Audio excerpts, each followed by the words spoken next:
Hello दोस्तों, मैं धीरज कुमार आप सभी का अपने YouTube channel smart study with Dheeraj sir में स्वागत करता हूं।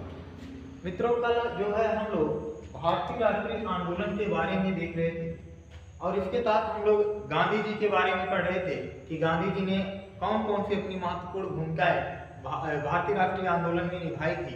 इन सब के बारे में हम देख रहे थे। दोस्तों, कल हमने देखा था कि गांधी जी अफ्रीका में एक समाचार पत्र का प्रकाशन करते हैं और उस समाचार पत्र का जो नाम था द इंडियन ओपिनियन नामक समाचार पत्र था, जो ध्यान दीजिएगा जोहान्सबर्ग में, कहां पर, जोहान्सबर्ग में स्थापित किया गया था। किसके द्वारा? महात्मा गांधी के द्वारा 1904 ईस्वी। हमने यहां तक देखा था कि द इंडियन ओपिनियन नामक समाचार पत्र में भारतीय लोगों के विचारों को प्रकाशित किया जाता था और अफ्रीकन सरकार, जो अफ्रीकन अंग्रेजी सरकार थी, उसके खिलाफ, ध्यान दीजिएगा, जो भी वो गलत कार्य करते थे उनको दिखाया जाता था। आज हम लोग उसी क्रम में आगे बढ़ते हैं। भारतीय राष्ट्रीय आंदोलन में गांधी जी के बारे में और आगे बढ़ते हैं कि गांधी जी अफ्रीका में सत्याग्रह कैसे किए। तो आइए हम लोग देखते हैं कि गांधी जी का अफ्रीका में सत्याग्रह।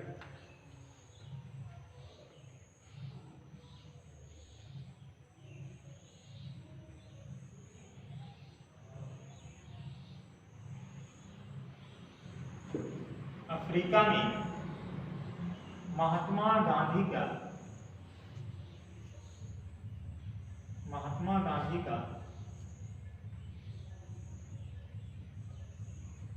सत्याग्रह,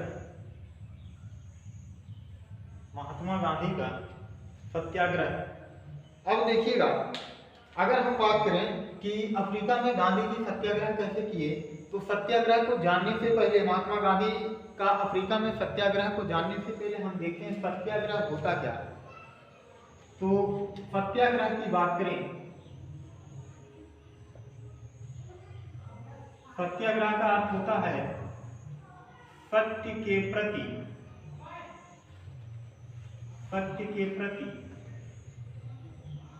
आग्रह। सत्य के प्रति क्या होता है मित्रों? आग्रह। कहने का मतलब क्या है? हम कह सकते हैं अर्थात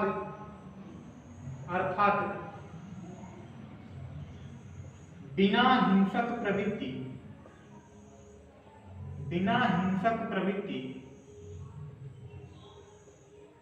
अपनाए,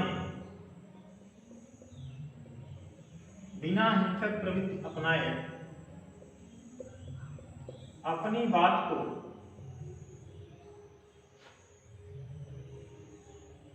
मनवाना। गांधी जी जो सरकार, ध्यान दीजिएगा, खास करके अंग्रेजी सरकार, अगर किसी, कह सकते हैं, समुदाय को प्रताड़ित करती थी तो अंग्रेजी सरकार के खिलाफ आंदोलन करते थे। और आंदोलन जो करते थे, ध्यान दीजिएगा, वो बिना हिंसक प्रवृत्ति का आंदोलन होता था, अर्थात अहिंसात्मक तरीके से आंदोलन करते थे। और उस आंदोलन में, ध्यान दीजिएगा, अपनी बात को गांधी जी मनवा लेते थे, अर्थात अंग्रेजी सरकार गांधी के सामने झुक जाती थी और गांधी की बातों को मान लेती। तो ये हमने देखा अफ्रीका में महात्मा गांधी का सत्याग्रह देख रहे हैं, और जिसमें हमने देखा कि सत्याग्रह क्या है, तो सत्य के प्रति आग्रह, अर्थात बिना हिंसक प्रवृत्ति अपनाए अपनी बात को मनवाना। अगर हम बात करें गांधी जी अफ्रीका में पहली बार सत्याग्रह कब किए, तो ध्यान दीजिएगा 1906 ईस्वी। कब? 1906 ईस्वी में गांधी जी 1906 ईस्वी में गांधी जी पहली बार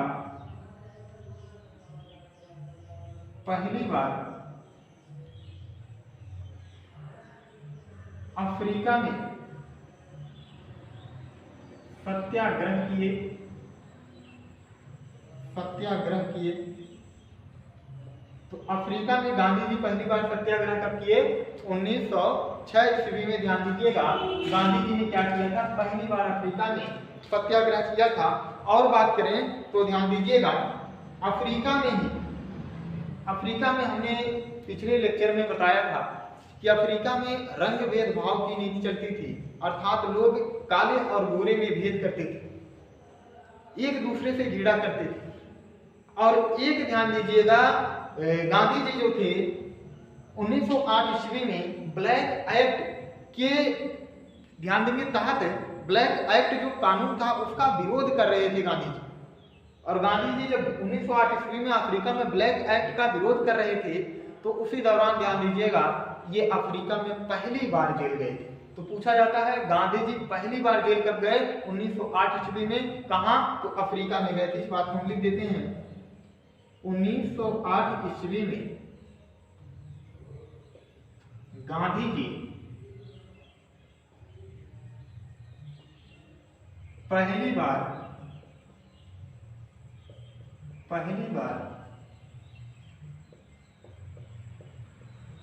ब्लैक एक्ट के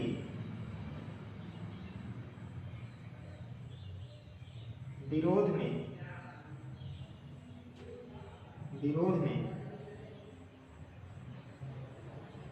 जेल गए। तो गांधी जी कब जेल गए? 1908 ईस्वी में ब्लैक एक्ट के विरोध में ध्यान दीजिएगा जेल गए थे। और समझेंगे 1913 ईस्वी में फिर बात करें मित्रों, तो 1913 ईस्वी में रंग भेद नीति के विरुद्ध इन्होंने द ग्रेट मार्च का क्या किया था? नेतृत्व किया था, जिसमें 2000 भारतीय खाद्यान्न श्रमिक सम्मिलित थे। फिर से समझिएगा, 1913 ईस्वी में गांधी जी ब्लैक एक्ट के विरोध में एक यात्रा निकालते हैं, द ग्रेट मार्च। कौन सी यात्रा? द ग्रेट मार्च यात्रा निकालते हैं। इस यात्रा में ध्यान दीजिएगा अफ्रीका में रहने वाले 2000 भारतीय खाद्यान्न श्रमिक गांधी जी के साथ थे। तो इसको लिख देते हैं इस बात को। 1913 ईस्वी में गांधी जी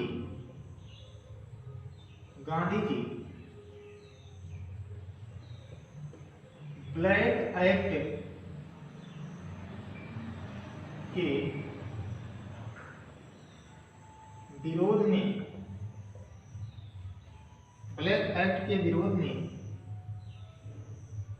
द ग्रेट मार्च का नेतृत्व किए,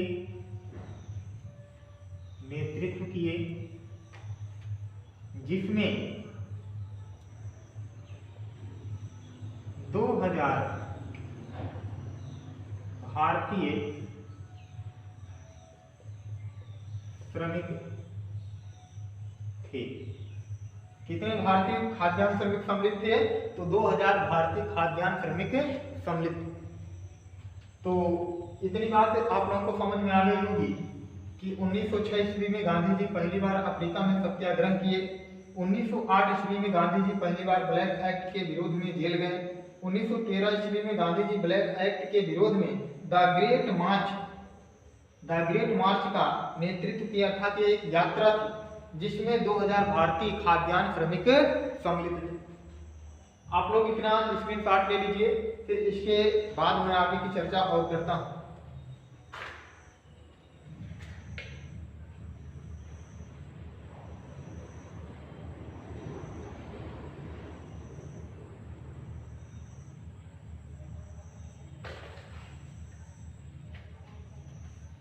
चलिए मित्रों, इसको मिटाते हैं और आगे फिर देखते हैं।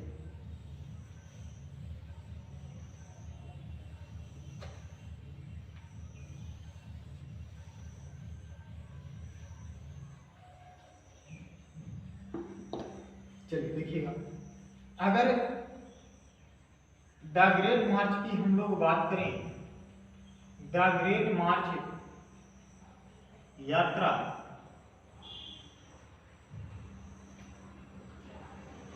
अफ्रीका के न्यूजीलैंड से लेकर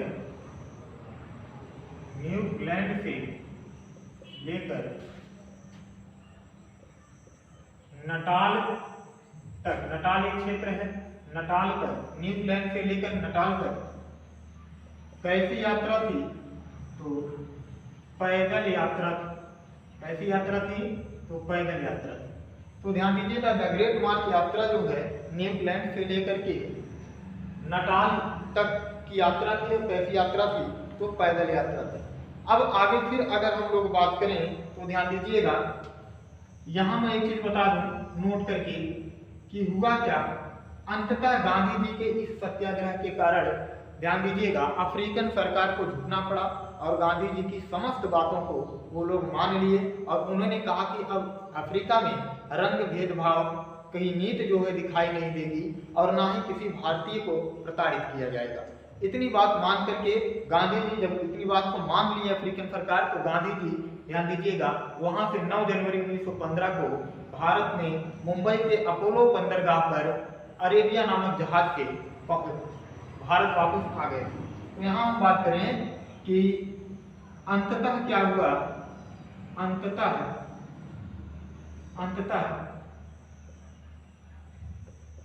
अफ्रीकन सरकार को झुकना पड़ा और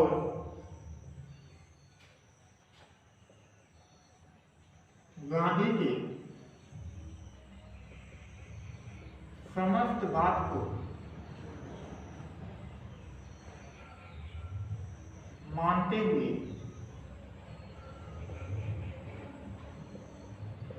भारत रवाना किया गया।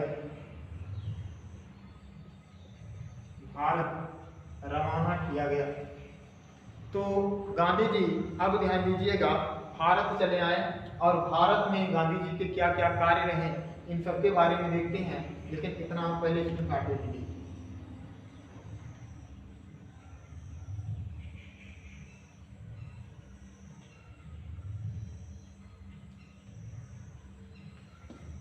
चलिए मित्रों इसको मिटाते हैं।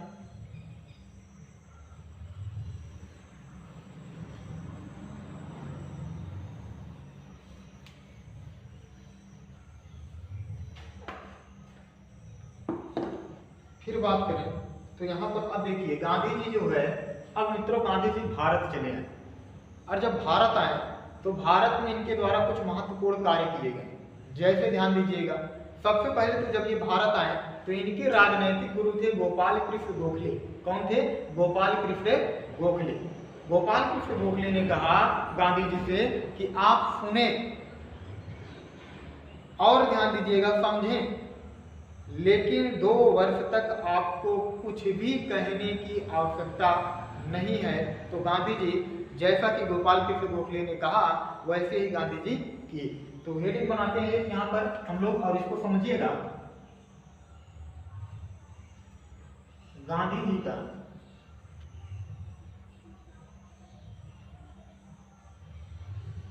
भारत में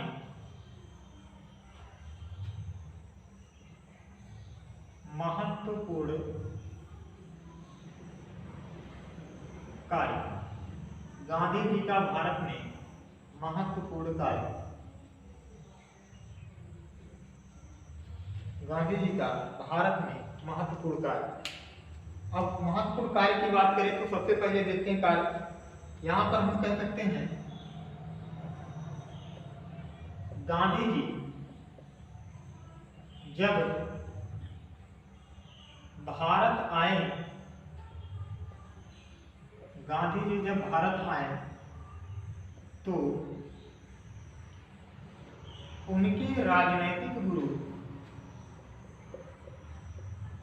उनके राजनीतिक गुरु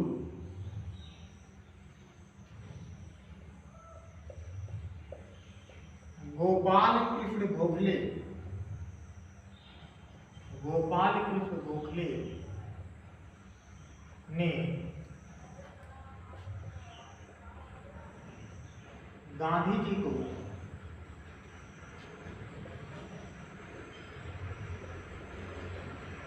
अगले 2 वर्ष तक,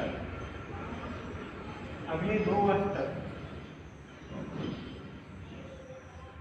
कुछ भी ना बोलने को, कुछ भी ना बोलने को कहा।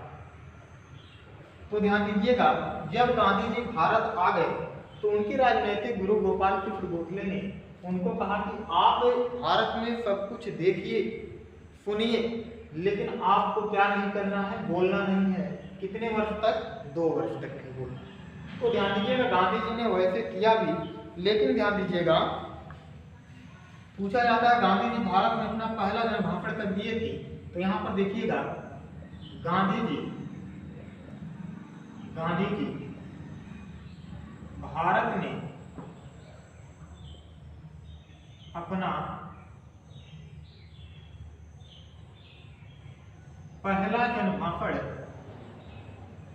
अपना पहला जनभाषण 1916 ईस्वी में दिए थे। देखिए गांधी जी जब 1915 में आते हैं तो 1916 में अपना पहला कह सकते हैं जनभाषण देते हैं। कहाँ?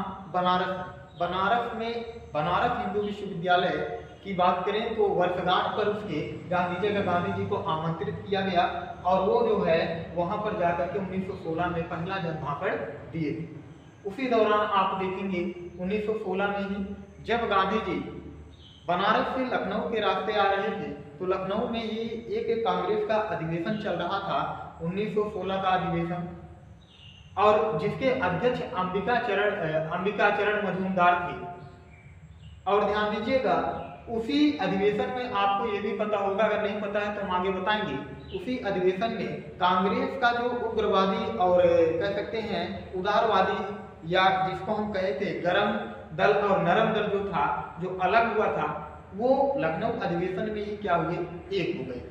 और ध्यान दीजिएगा किसकी सहायता से एक हुए थे? बाल गंगाधर तिलक और श्रीमती एनी बेसेंट के प्रयास से एक हो गए। उसी दौरान ध्यान दीजिएगा गांधी जी को एक व्यक्ति मिलते लखनऊ अधिवेशन के दौरान जिनका नाम था राजकुमार शुक्ल। क्या नाम था मित्रों? राजकुमार शुक्ल। राजकुमार शुक्ल ने ध्यान दीजिएगा गांधी जी को बिहार के किसानों की हो रही समस्याओं से अवगत कराया, जिसके बाद आप आगे पढ़ेंगे कि गांधी जी ने किस तरह से आंदोलन शुरू किया, भारत में चंपारण आंदोलन शुरू किया। तो इन सब के बारे में हम चर्चा करेंगे। फिलहाल आप देख रहे हैं कि गांधी जी ने अपना भारत में पहला जनभाषण कब दिया था? 1916 ईस्वी। गांधी जी ने और कुछ कार्य किए थे भारत में, देखते हैं इसके बारे में। तो बात करें, पहले आप अपना स्क्रीनशॉट लेंगे फिर आगे हम और देखते हैं।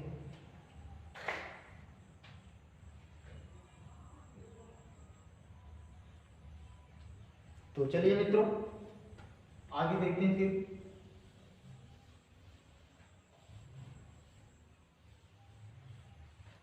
अब हम बात करते हैं गांधी जी द्वारा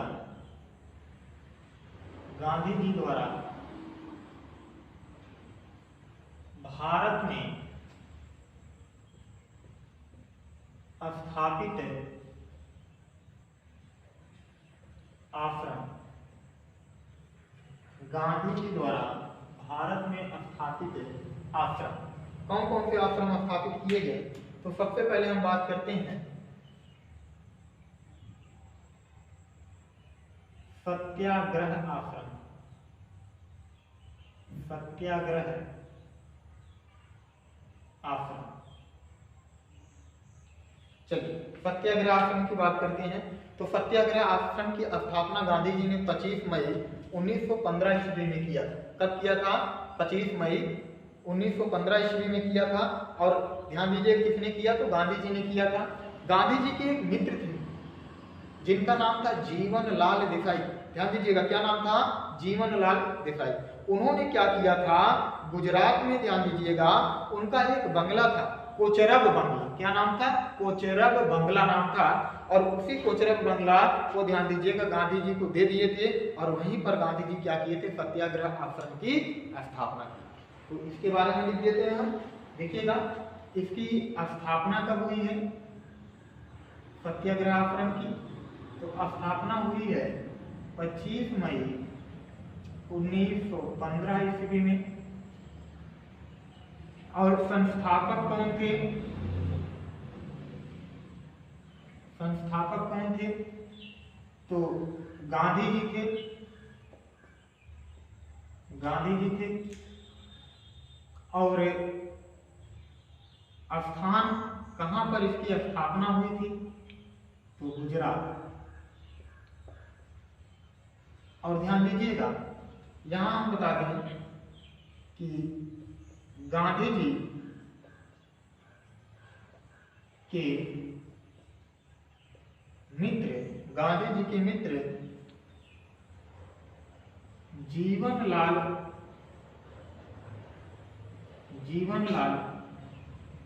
देसाई ने अपना कोचरब बंगला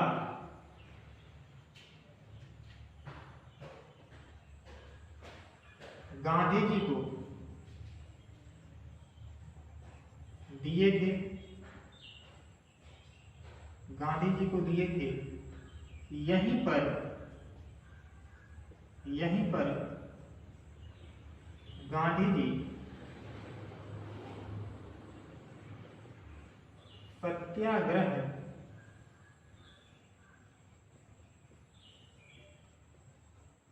आश्रम की स्थापना किए थे,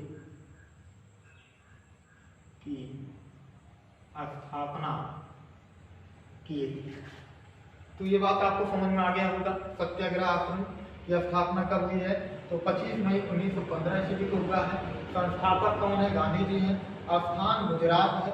और ध्यान दीजिएगा, हमने ये भी बताया आपको कि गांधी के मित्र जीवनलाल देसाई ने अपना कोचरब बंगला गांधी जी को दान दिए थे।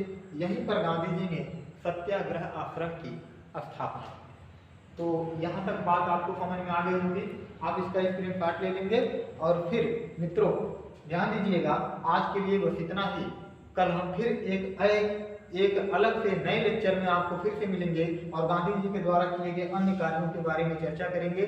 तब तक के लिए मित्रों आप लोगों का बहुत बहुत धन्यवाद।